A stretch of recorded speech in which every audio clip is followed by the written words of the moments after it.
Good morning, Shabbat Shalom again. The 12th lesson. It has gone quick, hasn't it? The book of Deuteronomy, what a book. Let's read the title first. Deuteronomy in the New Testament.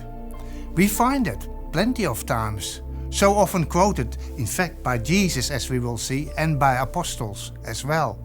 The memory text says this: Man shall not live by bread alone, but by every word that proceeds from the mouth of God. And you remember when it was said, Jesus was tempted by Satan, who tried to entice him to change stones into bread.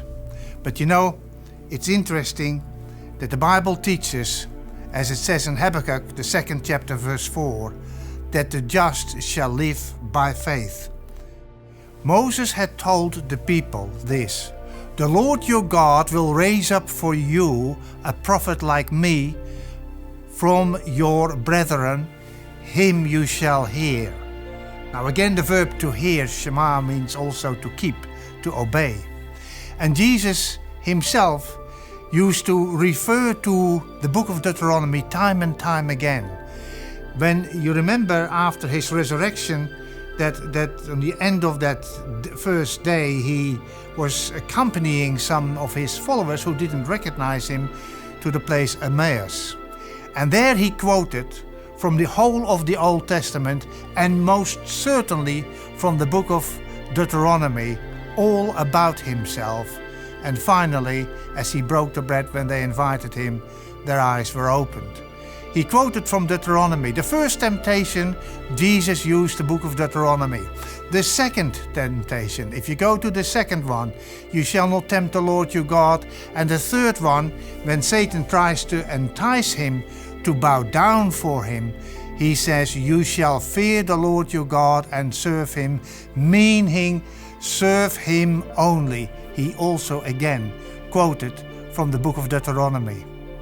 There is a principle that is dealt with in the 10th chapter of the book of Deuteronomy. The expression is lifting up faces. Let me tell you what is meant by that. By that expression is to place favor upon somebody above someone else, which is far away from the biblical perspective.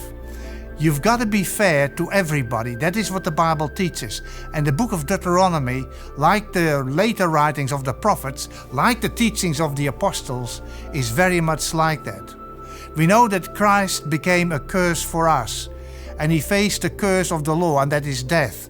Of this, Ellen White said this: none but Christ could redeem fallen man from the curse of the law and bring him again into harmony with heaven. Christ would take upon himself the guilt and the shame of sin so offensive to a holy God that it must separate the Father from his Son.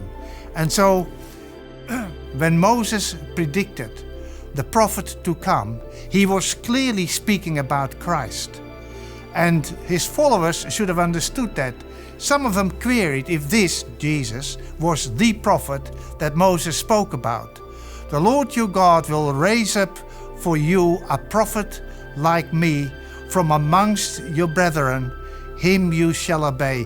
It was repeated in Acts chapter 3, it was repeated by Peter, it was repeated by Stephen before they killed him in chapter 7. Moses promised them twice that would happen. This prophet like Moses. Moses, of course, had been an intercessor as well for the people. And though they were perhaps expecting one that might do the same thing, there was something about that man Moses that profoundly impressed me. He could find it within himself, despite the many times that they tried him, to love them more and more and more. What a man. He was Christ-like in many ways. So when he said a prophet like him, you can expect the Messiah to be the one who will love you more and more and more. And this is wonderful. This is good news to us. The book of Deuteronomy is really a book of good news, isn't it? Enjoy the lesson. May God bless you.